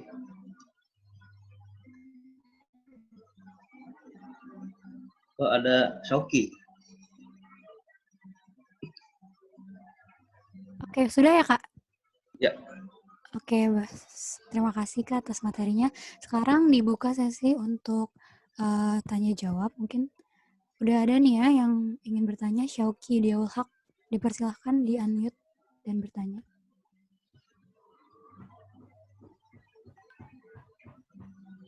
Ayo cek. Oke, masuk.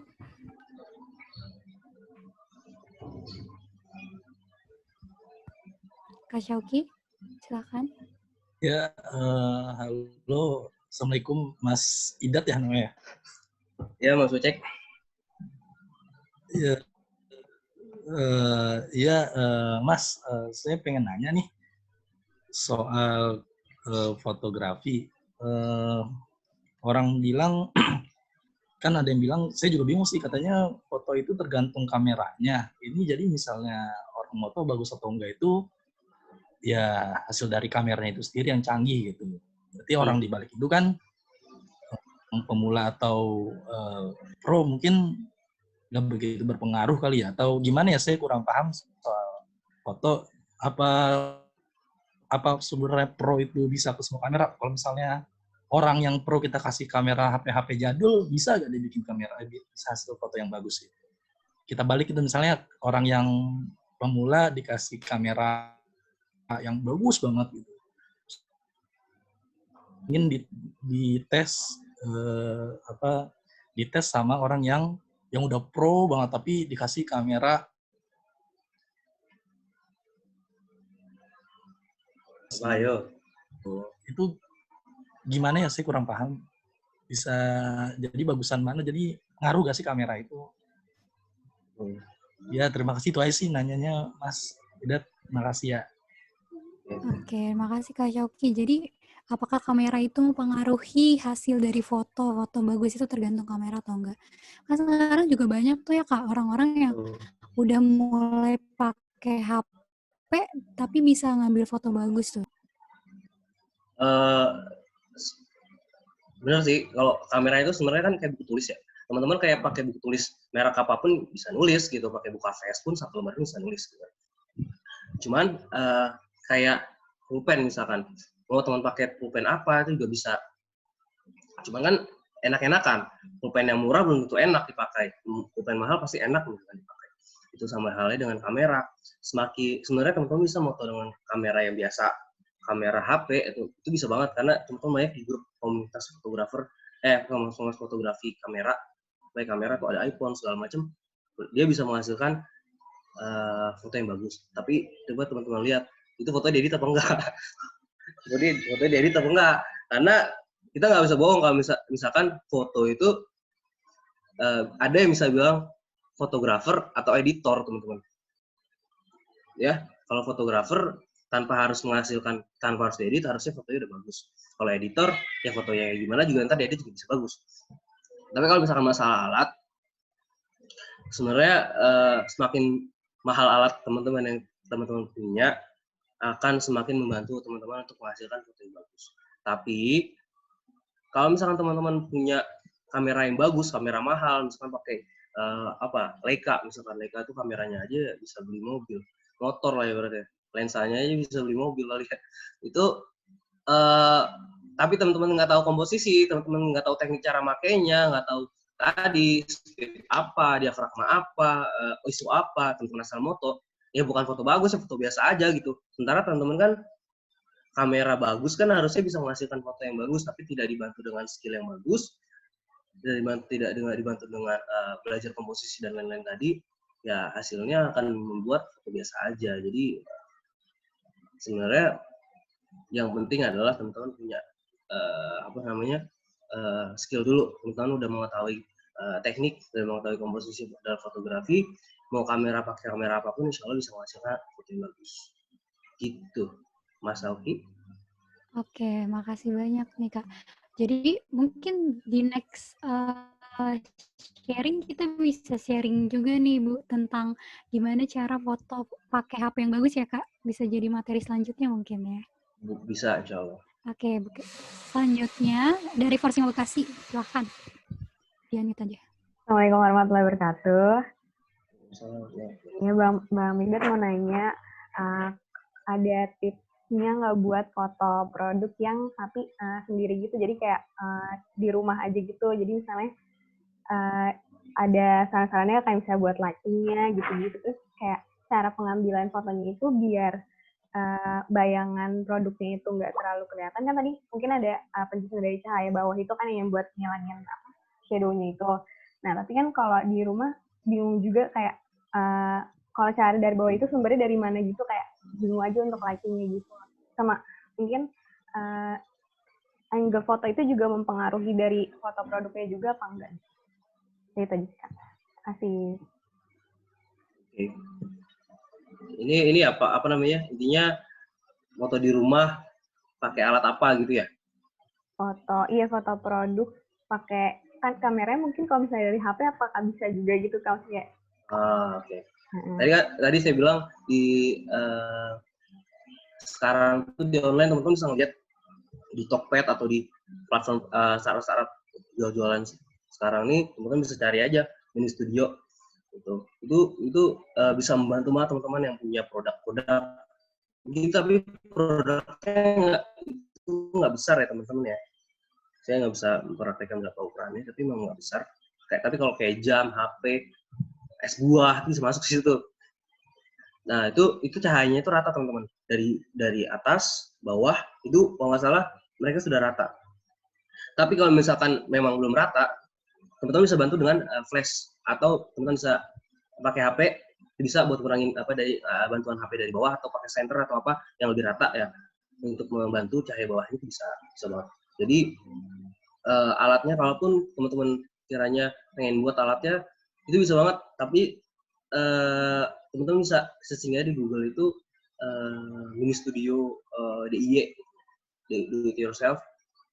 Itu pakai paralon, lalu pakai, saya lupa itu nama apa tuh, bening gitu, akrilik atau apa. Itu teman-teman tinggal taruh barangnya di situ, tembak lampu dari atas. Cuma kalau itu memang lampunya teman-teman harus siapkan ya, banyak lampunya sih. Tapi kalau misalkan teman-teman memang mau mau profesional, mau ini ya beli lighting. Cuman kalau misalkan pakai yang DIY tadi, mini studio yang ada di online itu, teman-teman bisa banget pakai foto HP karena cahayanya udah bagus kok itu cahayanya. Jadi pakai HP pun udah bisa tanpa harus pakai kamera. Bisa cek di di Tokped atau di Shopee atau lain bisa. Oke, satu lagi boleh nggak Kak? Kalau misalnya cara ngambil foto yang misalnya tegak lurus dari atas, tapi ngambil foto dari tegak lurus dari atas produknya itu. Nah itu kan kadang suka ada bayangan tangannya gitu kan ya? Nah itu gimana? Itu cahaya dari atas tuh Mbak, cahaya dari atas kan? Iya. Kenapa ada bayangan? Biasanya cahayanya itu ketutupan badan Mbak misalkan. Jadi kan? Ya? Jadi kalau bisa saat objek, enaknya praktek sih. Ini objek, ini objek ya, ini cahaya. Kalau bisa Mbaknya jangan di bawahnya cahaya sini. Ganti posisi coba dari sini. Ini cahaya di sini misalnya ya. Mbaknya foto dari sini aja. Atau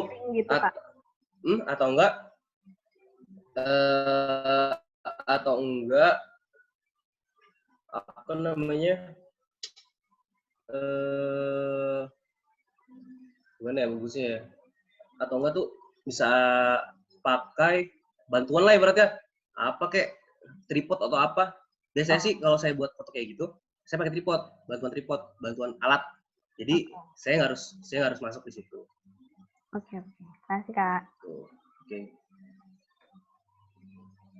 Oke, terima kasih Kak Ara. Selanjutnya ada dari Kak Konita Viva. Silahkan di-unmute.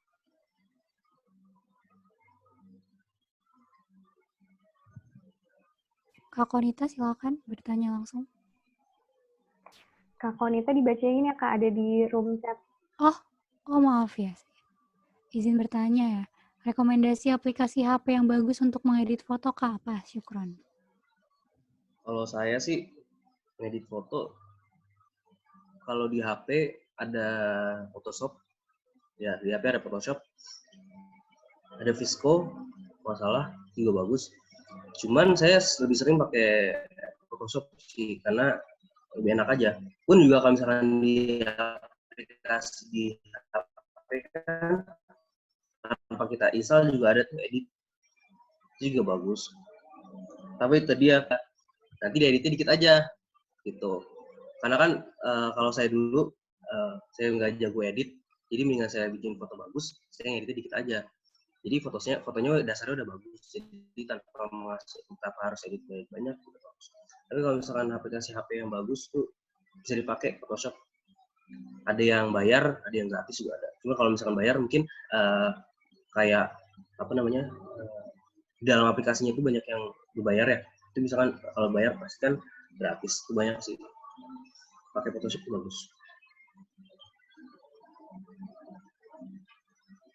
Oke, kalau aku biasanya suka pakai Lightroom tuh Kak. Lightroom juga bisa Lightroom. Gue juga ada tuh Lightroom, cuman itu dia gue jarang sih moto langsung ngedit HP. Biasanya kalau misalkan moto ya udah dimasukin HP, diedit HP pakai edit biasa aja. Sebanyak-banyak. Cuman Lightroom juga bisa bagus. Oke, selanjutnya Kak Furqan Hanif. Silakan Kak Furqan Hanif. Assalamualaikum. Salam, Nip. Mau nanya, Bang. Saya ini kan sebetulnya awam juga, tapi pernah juga nyoba-nyoba gitu, pakai kamera beneran, gitu kan. Terus ini kamera bohongan ada. Oh iya. Ada yang gembel-gembel lah. Terus sempat kayak dengar-dengar atau mungkin sempat baca-baca juga saya Bang. Kalau misalkan kita moto itu ada tekniknya gitu loh. Nah ini bukan so tau ya, kayak pernah baca sih. Jadi tekniknya ketika moto itu kudu nahan napas tuh, bener apa enggak sih, kayak baru cekrek gitu kan. Sedangkan saya pernah nyoba Bang, antara foto yang nahan napas sama foto yang kagak nahan napas. Satu biasa aja cekrek sama yang cekrek. Tapi hasilnya mungkin saya kagak tahu bedanya ya. Saya ngeliatnya sih sama aja gitu. Apakah itu teori itu benar, teknik itu? Syukur. Ya. Jadi kalau misalkan yang nahan napas tuh, gue juga melakukan itu. Tapi itu saat momen-momen misalkan itu kenapa kita harus nahan napas biar nggak shaking. Shaking itu fotonya nggak shake apa ya, nggak gerak, nggak apa ya. Kan biasanya shaking tau ya, getar gitu ya. Iya. Jadi tangannya gitu foto. Iya. Kan kita kan bukan video ya. Kalau video itu adalah mengambil gambar dengan gambar itu gerak. Nah, kalau foto kan kita nyetop kegiatan nih berarti. Saat orang gini cetak foto gitu. Nah kalau shaking, misalnya tangan kita gerak gini atau kita gerak gini, itu kan fotonya objeknya juga bakal ikutan gerak, padahal dia nggak gerak. Nah itu tahan napas ya biar kayak sniper, lo bisa nonton sniper gak sih? Nah fotografer itu nggak jauh beda sama sniper, berarti gitu ya. Kita kan mau ngambil gambar, jadi saat ngambil gambar tuh sniper kan biasanya tahan napas dulu, fokus, biar stabil gitu, biar nggak gerak nih tangannya, nggak tremor, nggak gerak. Kalau misalkan kita napas kan ada gini kan, naik turun, nah sama halnya dengan foto. Kalau bisa sih moto bukan yang tahan napas lama gitu, ya seperti itu aja. Tapi bisa dibantu dengan speed. Insya Allah kalau misalkan speed kita cepat, speed kita tinggi 200, 250 itu, kalau kita napas juga nggak apa-apa. Makasih banyak Bang. Iya, berarti Kak Furkon ini kalau nggak ada bedanya, pas moto nggak sambil nafas juga tangannya stabil ya, jadi sama gitu. Oke, selanjutnya dari Kak Umu Kosum nih, udah ditulis. Saya ingin bertanya, Kak, menurut Kakak kalau motret model, bagusnya pakai lensa fix atau zoom ya, Kak? Syukron. Modelnya ini orang ya maksudnya? Modelnya kayaknya orang. Kalau moto model, banyak, ini tergantung kesukaan teman-teman juga sih. Cuman kalau misalkan pakai zoom itu juga bagus. Cuman rata-rata sih kalau misalkan zoom itu teman-teman ya harus ngambil kameranya, harus ngambil jarak itu dari jarak jauh. Lalu biasanya lensanya berat juga, jadi rentan shaking teman-teman. Kecuali teman-teman pakai monopod atau teman-teman motonya memang udah stabil, udah tahu cara stabilan kameranya, itu pakai zoom nggak apa. Tapi lihat speednya bukaannya berapa. Kalau misalkan pakai bukaan yang ada tuh Canon atau apa tuh yang teman-teman kalau zoom tuh yang warna putih loh ya, lensa series itu warna putih itu keren banget itu. Cuman itu nggak bisa teman-teman pakai tangan gini, berat banget, harus pakai bantuan monopod gitu kan. Nah kalau misalkan saran saya sih, kalau misalkan untuk teman-teman yang dalam tahap belajar atau gimana, pakai fix bagus sih, pakai fix bagus. Saya sih biasanya kalau foto model atau foto model atau fashion itu pakai fix. Kenapa? Pertama saya ambil jarak dekat, lalu bukannya rendah 1,4, jadi saya bisa pakai speed cepat, jadi rentan dengan shaking. Jadi saran saya kalau mau enak pakai fix saja. Kalau misalkan zoom jauhan, kesian ntar modelnya ditinggalin. Fix insya Allah udah cukup kok. Saya Oke, makasih Kak. Insya Allah fix cukup. Oke, selanjutnya dari Kak Hoirul Nisa. Silahkan Kak Hoirul Nisa. Bismillahirrahmanirrahim. Kak, saya mau tanya, kalau misalkan ngambil gambar pada objek yang bergerak itu kan sedikit rumit ya Kak. Nah, ada nggak sih Kak trik dari Kakak sebelum ngambil gambar gitu? Ambil gambarnya ini objek yang cepat.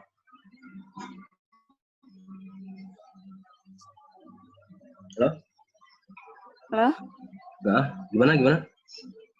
Ya, gini, kalau misalnya ngambil gambar pada objek yang bergerak itu kan sedikit rumit ya Kak. Kayak objeknya tuh gerak mulu kan kayak susah gitu ya kitanya untuk mendapat gambar yang berkualitas gitu. Nah, ada nggak sih kayak dari cara nyetingnya itu bisa meningkatkan hasil gambar yang berkualitas gitu?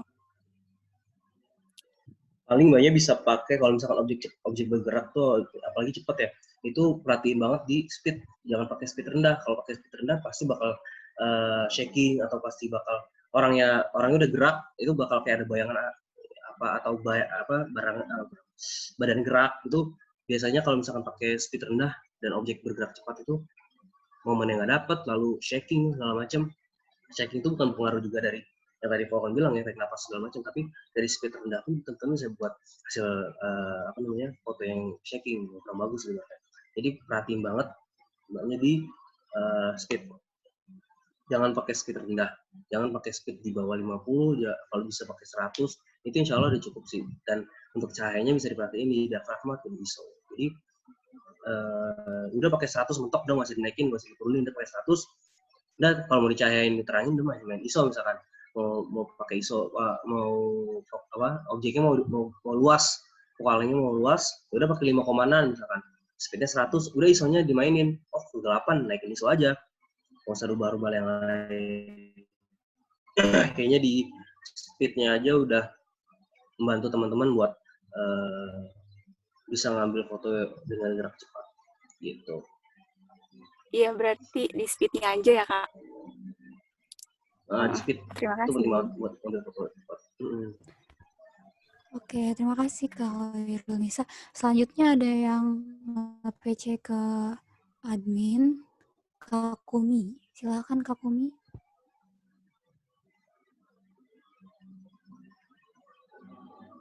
Kak Kumi tadi dibacain, Kak.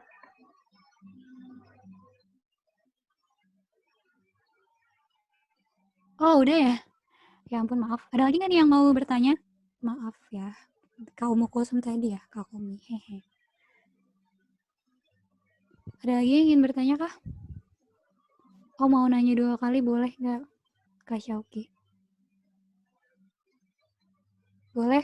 Silakan. Ya, tanya lah. Iya, gini Mas Idat, maaf nanya 2 kali nih, kan kita masih ini koneksinya kurang bagus ya? Oh, dengar gak Mas? Oh, denger banget. Telepon aja, telepon. Enggak, ini saya mau nanya kalau untuk kan masih pemula nih. Kalau misalnya Mas kalau nggak salah tinggal di Bekasi juga ya? Iya. Ini sepertinya saling kenal nih ya, sepertinya. Ini Sauki ini. Gimana? Sauki ini adalah partner kerja saya. Oh, Masya Allah. Tapi pura-pura nggak kenal aja nih ya di sini ya. Iya, biasa. Enggak, saya mau nanya itu apa Mas Idat ada training lanjutan buat yang lain, termasuk buat saya. Mungkin selama di Bekasi bisa sesama di Bekasi bisa ngajarin foto langsung gitu. Setuju, Kak, setuju. Sebenarnya gue suka banget sih kalau misalkan banyak teman-teman mau belajar. Ini Sauki di Al-Haq ini partner gue kerja di foto juga dulu. Kita bikin usaha kecilan foto. Beliau dari yang nggak bisa belajar, fotonya alhamdulillah udah bagus. Maksudnya udah berkembang lah ya. Enggak sih, biasa aja sebenarnya. Jadi gitu kalau teman-teman mau kita ngobrol sharing sebenarnya untuk forum-forum foto gini gue pengen banget. Jadi bukan cuma sekedar kita ngobrol teori ya, tapi kita praktek, kita belajar gimana sih ngambil foto yang baik, kita belajar teman-teman suka genre foto apa sih, kita pelajarin genre itu. Jadi kayaknya enak banget. Apalagi teman-teman di sini cewek-cewek pasti banyak banget memang memanfaatkan foto itu untuk media sosial, apalagi untuk nyari duit, jualan barang atau segala macam. Itu foto itu berpengaruh banget. Kalau fotonya jelek, orang juga bakal nggak tertarik untuk beli. Apalagi ngelihat mungkin ya udah barang. Tapi nggak tertarik gitu, apalagi kalau makanan. Makanan itu kan harus kita buat orang tuh ngiler ya. Ngiler, suka gitu. Wah ini lapar nih, mungkin jadi lapar. Apalagi teman-teman kalau misalkan lihat foto Instagram mau makan misalnya bikin lapar, apalagi puasa ya kan. Jadi ayo kita kalau misalkan ada forum selanjutnya atau mau ngobrol atau diskusi lebih lanjut masalah foto, ayo. Asik banget buat belajar. Boleh nih ya, dijadwalin ya Kak Furkan. Kita nanti setelah corona selesai praktek langsung nih sama Kak Mikde sama Kak Syauki juga nih mungkin. Iya. Oke. Kak, oke, mungkin kalau nggak ada yang tanya lagi, aku juga mau nanya nih Kak. Sekarang tuh karena lagi di rumah aja, lagi corona ini, banyak ada tren baru gitu loh Kak, yang namanya virtual photoshoot. Tahu nggak? Aku baru tahu gitu di Instagram Kakak, tahu nggak nih? Nggak tahu kalau gue. Wah, itu gimana tuh virtual? Kak Coba gue Anissa, searching. Kak Anissa ada nggak di sini, Joy? Iya, ada virtual photoshoot. Aku juga mau nanya sih ceritanya kayaknya gimana caranya. Mungkin kayak Coba. kita video call gini biasa terus tapi satu fotografernya itu ngefoto langsung gitu ke layar laptopnya mungkin ya. Caranya gimana sih Ya. virtual photoshoot? Nah, itu kayak aku wah gila sekarang keren banget.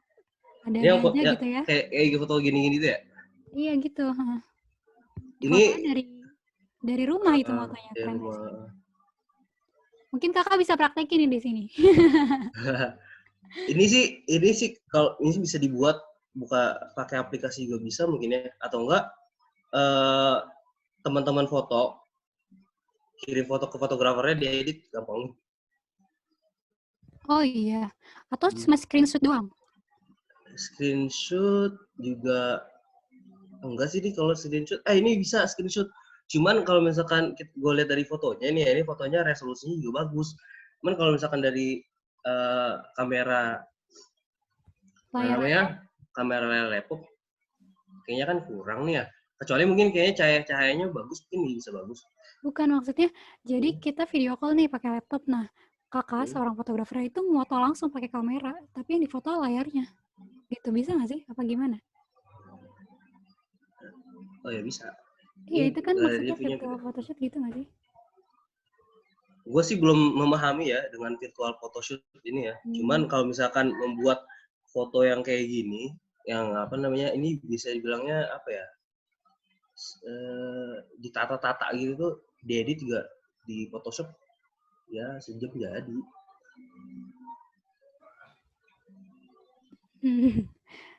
Maksudnya itu dia ngefoto secara real life gitu loh, Kak. Ngefoto langsung. Gue baru bukan cuma diedit doang gitu. Iya. Iya. Ini dari ini kan kita masukin ini ya ke speaker view ya. Gimana? Ya kan? Kita masukin ke speaker view kayak gini. Nah, ini kan tinggal dipoto. Mbaknya tinggal action, tinggal dipoto. Lalu kayaknya sepertinya tetap masuk.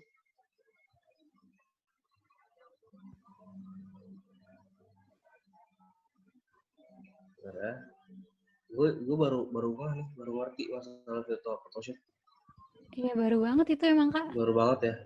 Itu dia foto atau dunia industri media ini berkembangnya cepet banget sih, apalagi di zaman sekarang ini dan kondisi apa namanya di rumah aja kayak gini ya, orang gabut segala macam. Banyaklah hal-hal yang bisa dilakukan dan hal baru gitu. Ini gue virtual photoshoot baru banget tahun. Iya, udah mulai dari konser juga ada konser di rumah aja kan. Ya, macam-macam di rumah aja. Sekarang foto bisa dari rumah juga. Iya, betul. Oke, mungkin udah kali ya, Kak. Untuk penanya juga udah selesai. Terima kasih banyak atas materinya dan juga sharing-sharingnya. Selanjutnya, ini ada kuis.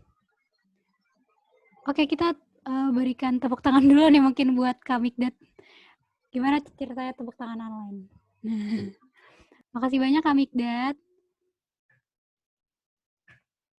Selanjutnya nanti teman-teman ada kuis nih. Jadi kalian bisa follow Instagram @forsimabekasi. Lalu jangan lupa Instagram kalian jangan di private. Terus kalian bisa posting foto di Instagram kalian dengan tema Ramadan atau kegiatan kalian saat Ramadan di saat pandemi COVID-19 ini atau di rumah aja. Nah, ini fotonya ini kalian bisa praktekkan sesuai dengan materi yang tadi Kak Mikdad udah sampaikan ya. Lalu buat caption semenarik mungkin dan tag juga @forsima.bekasi, juga tag 3 teman kalian. Dan gunakan hashtag kuis Forsima dan hashtag Ramadan di rumah aja. Mungkin nanti persyaratan kuisnya bakal di-share juga di grup. Dan postingannya ini jangan dihapus sampai tanggal 6 Mei ya teman-teman. Oke, diulangin lagi ya. Jadi kalian bisa ambil foto nih, gunakan apa sih saatnya praktekkan nih dari materi-materi yang tadi sudah disampaikan. Praktekkan foto apapun kegiatan Ramadan atau temanya Ramadan. Lalu buat caption semenarik mungkin di post di feed kalian, tag 3 teman kalian dan tag IG Forsima @forsima.bekasi, lalu gunakan hashtagnya kuis Forsima dan hashtag Ramadan di rumah aja. Oke teman-teman, untuk pemenang dengan foto dan caption terbaik akan mendapatkan hadiah menarik dari Forsima Bekasi. Jangan lupa ikutan ya teman-teman, sekalian praktek juga. Oke, mungkin itu aja yang bisa saya sampaikan dan saya pandu. Terima kasih. Mohon maaf apabila banyak kekurangan. Selanjutnya saya kembalikan ke Kak Dela selaku MC. Wassalamualaikum warahmatullahi wabarakatuh. Waalaikumsalam warahmatullahi wabarakatuh. Terima kasih Kak Lulu. Baiklah teman-teman, demikian acara kita hari ini telah berakhir. Jangan lupa untuk ikutan kuis kita. Saya selaku MC mewakili seluruh panitia mengucapkan jazakumullah khairan katsiran kepada narasumber kita dan juga seluruh peserta yang telah berpartisipasi. Dan juga kami meminta maaf sekiranya ada kekurangan selama persiapan ataupun pelaksanaan kegiatan acara kita hari ini.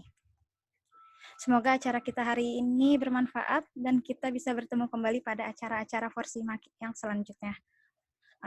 Baiklah, mari kita tutup acara ini dengan membaca Alhamdulillah dan juga membaca kafaratul majelis bersama.